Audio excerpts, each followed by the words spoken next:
बिस्मिल्लाहिर्रहमानिर्रहीम। अस्सलामुअलैकुम dear students, क्या हाल चाल है आपके? अल्लाह ताला का करम फजल से आप सब ठीक होंगे। तो dear students, our today's topic is the next poem of our syllabus, The Hollow Man. Hollow Man is written by T.S. Eliot.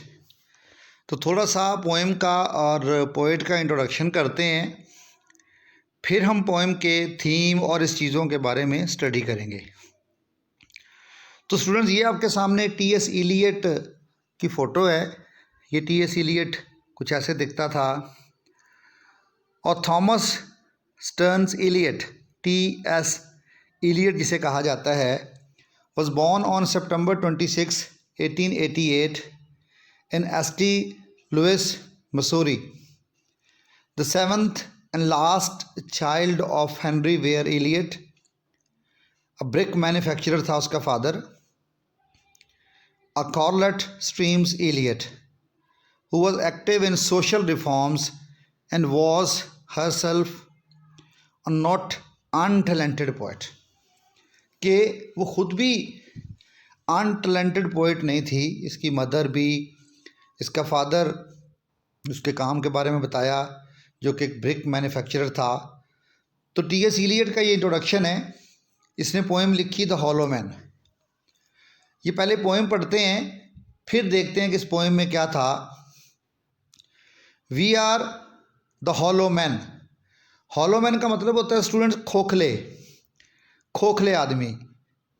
हम खोखले आदमी हैं। We are the stuffed man.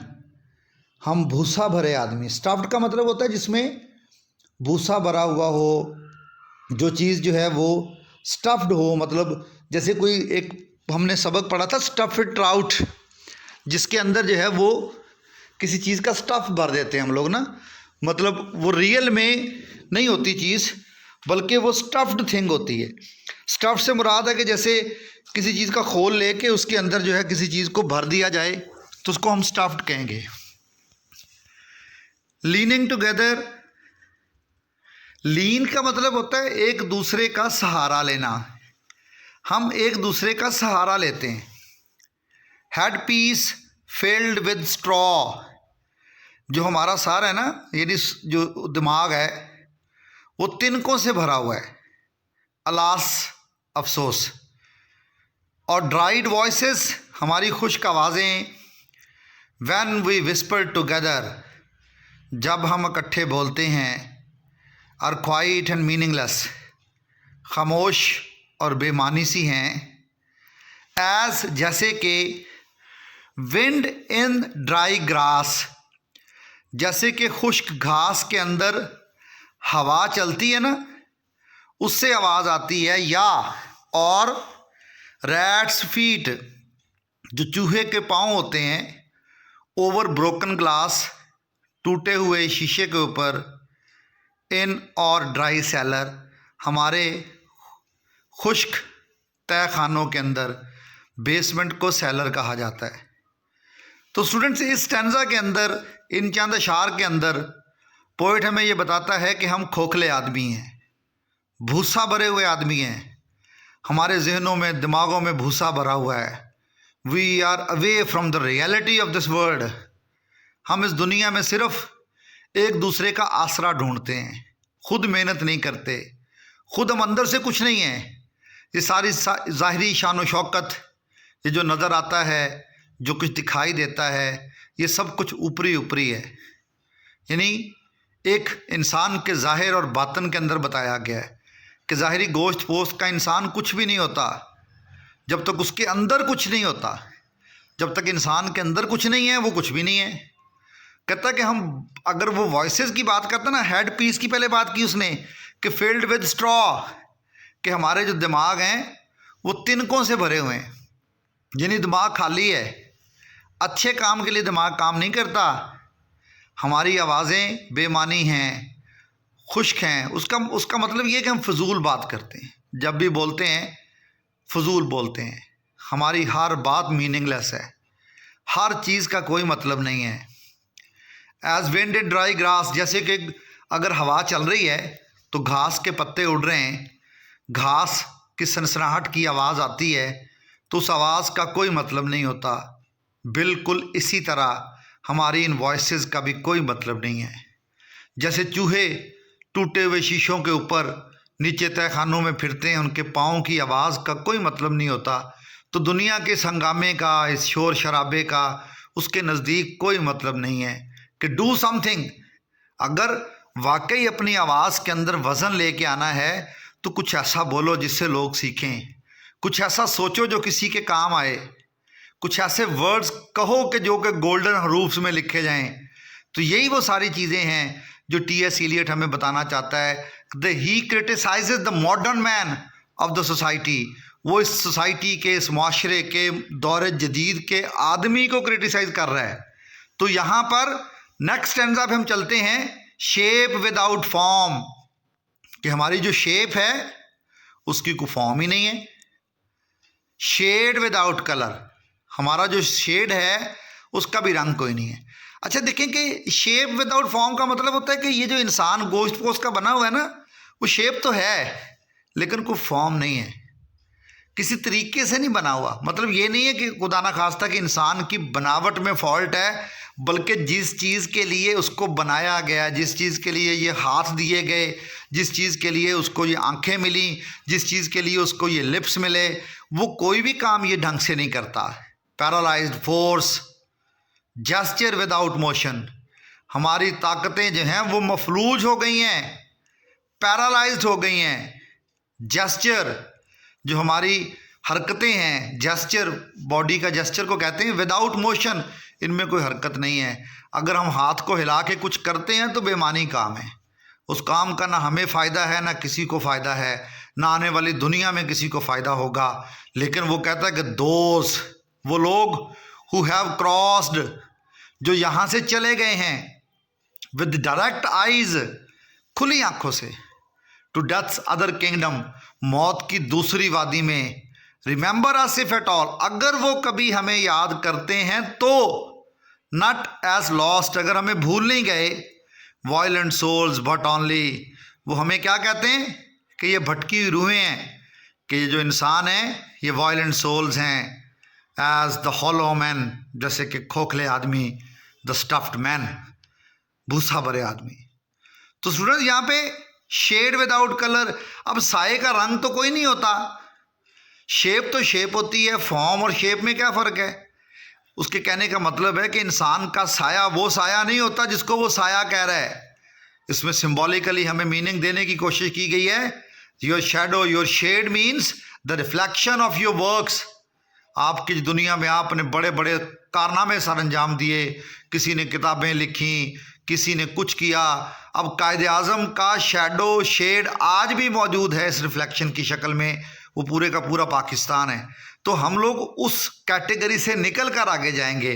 तो स्टूडेंट्स, ये पोएम थी जिसको हमने पढ़ा। इसमें से टी.एस. इलियट जो है वो हमें ये बताना चाहता है कि हम भूसा भरे और स्टफ्ड पर्सनस हैं। तो इस पोएम के बारे में देखें कि the heart of darkness was written, ये एक नॉवल था, हार्ट ऑफ डार्कनेस, इसको लिखा गया था। And said be preferred to the several piece of works in the literature, but the first 2 lines of the poem directly allude to words from heart of darkness. वो जो novel था उसके अंदर भी कुछ ऐसे ही बताया गया था, हार्ट ऑफ डार्कनेस, अंधेरे का दिल, नहीं ऐसा दिल जिसमें अंधेरा ही अंधेरा है, वो कुछ नहीं सोचता, उसके अंदर रोशन ख्याली नहीं है, ऑप्टिमिज्म नहीं है। इस पेज का जो है वो आप स्क्रीनशॉट ले लें तो ये हमें बहुत सारी चीज़ें जो हैं वो इसमें से मिलेंगी। The hollow man is a poem by the American modernist poem T.S. Eliot, first published in 1925, uncanny and dreamlike. The Hollow Man describes a desolate world populated by empty, defeated people. Though the speaker describes these people as dead, and the word they inhabit as the underworld, यानी deaths Twilight kingdom, यानी जिस दुनिया में हम रह रहे हैं ना, वो असल में कहता है कि ये दुनिया ही हमने तो अपनी मौत की दुनिया बना ली हुई ना। हम अगर यहाँ कुछ नहीं करते, हम काम के बगैर हैं, तो हम मरे हुए हैं भाई। ज़िंदगी तो जिंदा दिली का नाम है, मुर्दा दिल क्या खाक जिया करते हैं, वो जो हमने एक शेर पढ़ते होते हैं अक्सर। तो यही है, हॉलो मैन जो है वो इंसान का मतलब खोखला होना नहीं है। हमारा पर्पस कुछ और है, हमारा इस दुनिया में आने का मकसद कुछ और है। तो ये पोएम जो है वो हमें बहुत सारी चीज़ें बताती है कि इंसान अगर कुछ सोचेगा नहीं तो आने वाले दौर के अंदर जो जंगों के ख़तरे हैं या कुछ ऐसे हैं, क्रिटिसाइज उसने बहुत डिफरेंट स्टाइल्स में इसको जो है वो क्रिटिसाइज़ किया गया। इस पोएम को इंटरनेशनली लेवल के ऊपर बहुत सारे एंगल से देखा गया कि वो टी.एस. इलियट शायद लोगों को ये कहना चाहता है कि अपने आप को प्रिपेयर करें आने वाले उन हालात के लिए जो सिचुएशंस हमारा इंतज़ार कर रही हैं एट्सेट्रा। तो students, examination point of view से ये चंद एक बातें थी इस पोएम के बारे में, ये याद रखना बहुत ज़रूरी हैं। और जो है वो जब आप पोएम का हिस्टोरिकल बैकग्राउंड थोड़ा सा देंगे तो उससे आपकी इफेक्टिवनेस बहुत ज़्यादा बढ़ जाती है। तो आगे हम देखते हैं जी इंपॉर्टेंट क्वेश्चन इस पोएम में से हमें क्या क्या आ सकते हैं। देखिए स्टूडेंट्स, फर्स्ट क्वेश्चन यहाँ पे है, why does poet call modern man as hollow man? वो दौरे जदीद के आदमियों को खोखले आदमी क्यों कहता है? क्यों कहता है the poet calls modern man as hollow man? Because their activities have become mechanical. क्योंकि उनकी सारी ज़िंदगियों की एक्टिविटीज़ जो है मैकेनिकल हो चुकी हैं, यानी वो मशीन के कहने पे इंसान चल रहा है। इंसान घड़ी की टिक टिक के मुताबिक चल रहा है, उसकी अपनी ज़िंदगी के अंदर कोई चाम नहीं है। They are more real man, they are no more real man. असल में वो आदमी नहीं रहे, मशीन्स बन गए हैं। They are like robots, they worship money, power and status. ठीक है, they are man of low stature because they do not think deep and they do not think critically. ना तो वो गहराई में सोचते हैं ना क्रिटिकली सोचते हैं। As a result they can not even think purposefully. For these reasons they are hollow man and women, कि वो खोखले आदमी हैं क्योंकि किसी भी चीज़ की रीज़न को वो अंडरस्टैंड करने की कोशिश नहीं करते। नेक्स्ट क्वेश्चन हम देखते हैं जी, what does the title of the poem the hollow man suggest? The title of the poem the hollow man suggest that modern man is not leading a natural life, कि एक आदमी जो है वो कुदरती ज़िंदगी नहीं गुजार रहा, नेचुरल लाइफ जो उसको दी गई है वो उसको फॉलो नहीं कर रहा। He is shallow and superficial, वो खोखला है और तोहम परस्ती पर यकीन रखने वाला है। चंद एक क्वेश्चंस आगे भी हैं स्टूडेंट्स, हम उनको देखते हैं कि व्हाट डज द पैराफ्रेज और stuffed man mean? Stuffed man का मतलब क्या होता है? कि जिसका मतलब होता है कि एक आदमी मॉडर्न मैन जो है वो हकीकत में ज़िंदा नहीं है, नॉट अलाइव, यानी मुर्दा चीज़ों के अंदर किसी की जानवर की खाल के अंदर हम भूसा वगैरह भर देते हैं, उसको हम स्टफ्ड कहते हैं। तो he has been just protected to make him look alive, सिर्फ अपने आप को जो है वो ज़िंदा दिखाने की कोशिश करता है। एक मॉडर्न मैन जो है होता नहीं है। तो कुछ इंपॉर्टेंट क्वेश्चंस हैं जो एग्जाम में बार बार आ चुके हैं। What does the poet want to say in the last stanza? आखिरी स्टैंजा में वो क्या कहना चाहता है, हमने देख लिया था कि वो लोगों को ये नसीहत करना चाहता है शायद कि जो लोग दुनिया से चले जाते हैं या जो इस चीज़ों को फेस करते हैं, हकीकत में तो वही जान सकते हैं कि हम लोग इस दुनिया में क्या कर रहे हैं। दूसरा है जी, main idea of the poem लिखें। इसके बाद एक क्वेश्चन आ सकता है, why does poet compare our voices with dry grass?